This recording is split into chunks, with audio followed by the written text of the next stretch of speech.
Gouging Fire capture!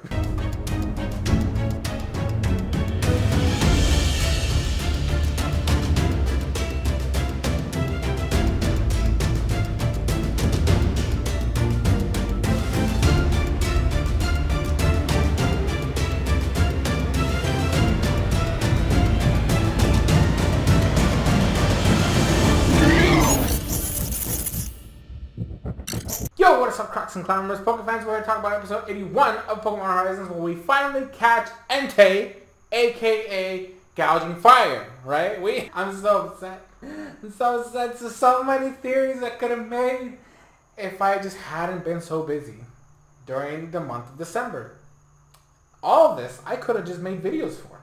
We would have been able to call this out. And I'm so salty about it.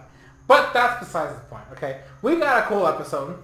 We've been having some good ones. You know, every time I have to take a break or something happens where I can't watch episodes for a long period of time, it seems like every time I come back, I get bangers after bangers. So I'm looking forward to all the other ones I've missed because this one was legit. I love, like, Gouging Fire was adorable as fuck. Okay, listen. The fact that Gouging Fire took the ancient balls as like a plaything was fucking hilarious. Cause like in the flashback, you know, cause Terapagos always has like a flashback every time we capture one of these guys.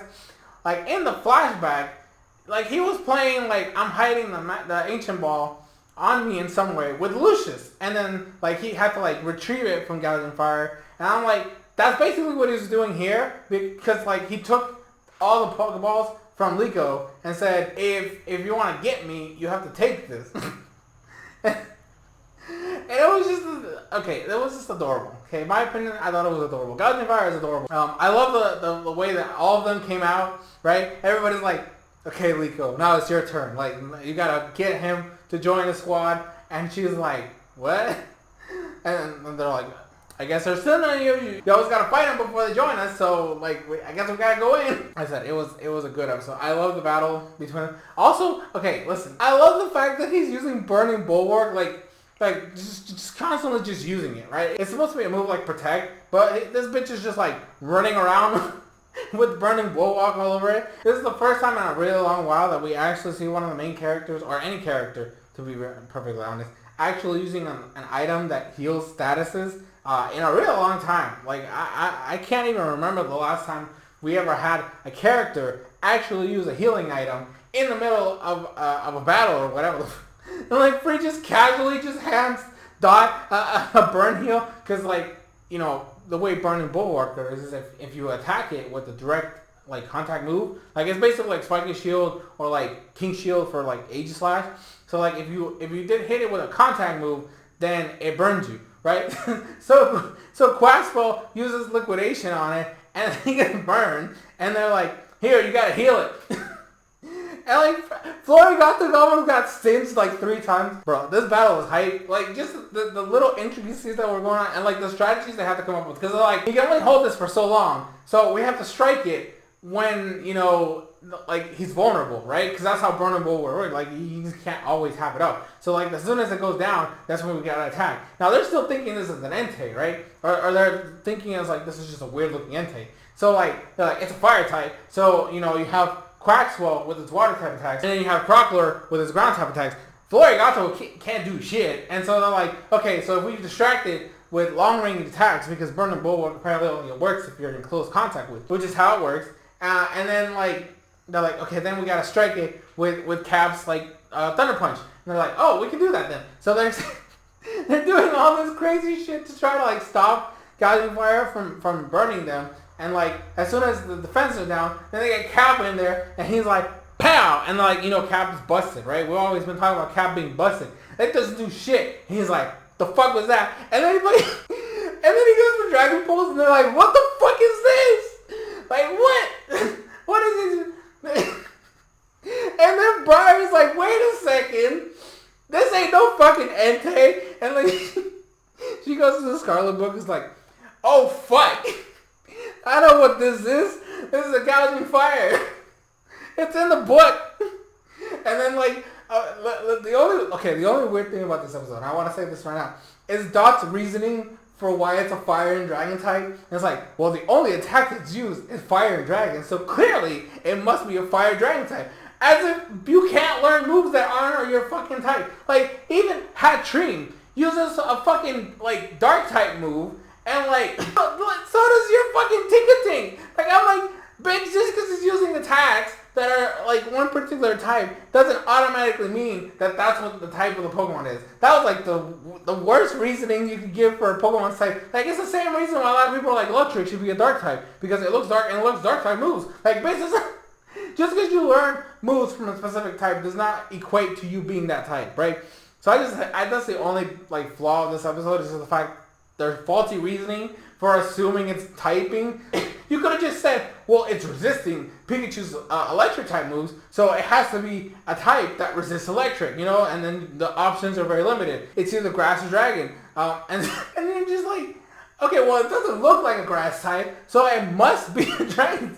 Like, you could have had a million other ways of discerning this thing, and you just go with, it's using a fire and dragon type move, so it must be fire dragon. I'm sorry I went on a little tangent there. It's just, like, that's, like, I have to nitpick. You guys know me. I like my nitpicking in my episodes. Okay, just because the episode as an overall concept was amazing, that doesn't mean I'm not going to notice the flaws, okay? And there's a major flaw in this episode. Not really. In the grand scheme of things, it really doesn't fucking matter, but and then they're like, okay, well, if it's a fire dragon type, that literally means the only attack that can do damage to it is Crockler with his fucking stomping tantrum shit. Oh boy, it was something. And I'm trying to remember, and I probably should have looked at it before I make a review, or I started recording the video. I think the move that it was using, like, afterward was Temper Flare? I think that's what it's called. Tempest Flare? I don't know what the fuck it's called. I think that might be what the dragon type, or what the fire type outrage is supposed to be. I can't fucking remember because I don't fucking use those types of moves. But I think that's what they were hinting at, and they're like, okay, so we can't attack it close range because of burning bulwark. We have to avoid the fucking, it going fucking berserk in its fire types, and then we can somehow find a way to attack it with Crockler and stuff like that. And I like that. Fucking Quaxwell learns a new fucking move in the middle of this battle. They're like, go use Air Cutter in the water, and then it just magically transforms into Aqua Cutter, and I'm like, the fuck? That's not how it works. I mean, it's happened before, but I'm just like, I didn't expect it. They all terrestrialize, and they get their, like, their attacks in. They eventually get, you know, they steal the thing, because they're not going to defeat Gouging Fire. They haven't defeated a single one of these fucking ancient beasts, and there's no fucking way they're beating Gouging Fire. So they managed to steal the thing, and they're like, okay, you did it, so then now I trust you, and I'll join you on your quest to go to Rakua. We have all 5 heroes now, and the only one left is Rayquaza. Also, actually, there's one last thing I want to mention, because it was really weird, and I don't understand why they did this way, but, like, you know how, if you watch my previous reviews, I've been talking about how one of the key factors that signals that these are, like, the heroes is the fact that they're fucking huge, which is why the Entei that we saw in Johto didn't actually correlate, and it didn't make sense because it just looked like a regularly sized Entei, and all these other fucking heroes are fucking enormous. Even fucking Cleavor, who in grand scheme of things is supposed to be short, is fucking huge compared to a regular Cleavor.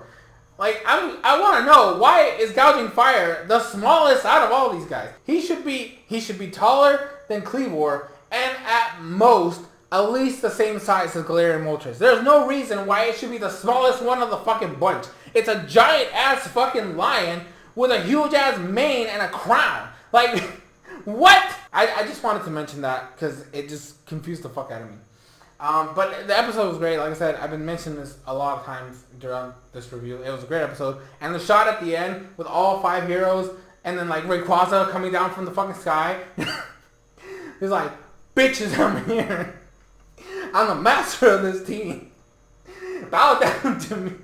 I can't wait for the next week's episode. Well, I shouldn't say next week because technically this weekend's been already out for, like, 3 weeks or so. I don't fucking know when the episode came out. But I'm looking forward to watching it tomorrow. Which is when you're going to get this review. So I hope you guys enjoyed this video. Thank you guys so much for watching. Leave your thoughts, comments in the comment section below. I, like always, have been your boy, SoresanCrockxen, and I will see you all next time in future videos, streams, shorts, and everything in between.